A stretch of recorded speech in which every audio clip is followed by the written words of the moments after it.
إصلاح هو عجيب هل كا هدي إصلاح هو عجيب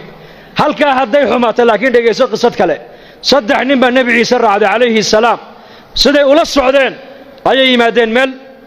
بنانك وذهب كيالو دايمنكو مركز النبي عيسى كويد وحن ودايما والذهب والجوهرات مركز سيد هذا النقاد مركز النبي إلى هاي صدري هي أدوية مال موضة مرتبو كيدي مركز ده أنا كقاعدة هنا ده هذا القاعدة ثاني راعي مثلا واديك هذا نقاد بودي ديني أدوية اسمه راعي أبو كيدي والنبي الزاهد والنبي عيسى عليه السلام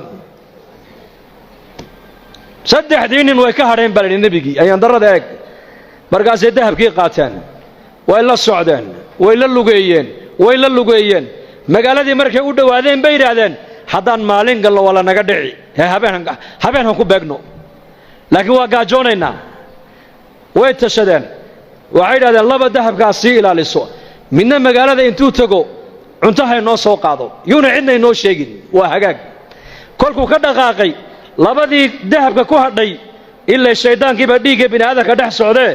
ayaa wuxuu yidhi mid walba midka kaluu ku yidhi dahabkan labadeennu buu nagu fiican yahay ninkaa markuu yimaado aniguna waan la hadlay waan jeedin adiguna midida halkaa ka geli maydkiisana bahosha ha ku ridno ha ku aasno dahabkana labadeennu ha kala qaadanno marxaba kiina uu sii socdaa shaydaanka isagana dhiiggiisii ku dhex jiro wuxuu ku yidhi dahabkan adigoo buu kugu fiican yahay cuntada intaada soo cun ayakana u soo sumee markay dhintana dahabka iska qaado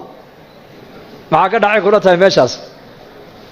uu yimiday cuntadiiba u dhigay isagii bay khaarijiyeen cuntadii bay cuneen iyagiina way iskhaarijiyeen nabiyullaahi ciisa calayhi salaam ayaa soo maray dahabku halkii yaalla iyo saddexdoodii oo mayda markaasuu xawaariyiintii ku yidhi adduunyadii ubadkaygu sidaas ku galeen eega buu ka yidhi waa kaas halkaas halka laga hagaaga waa qalbiga halka laga xumaadana waa qalbiga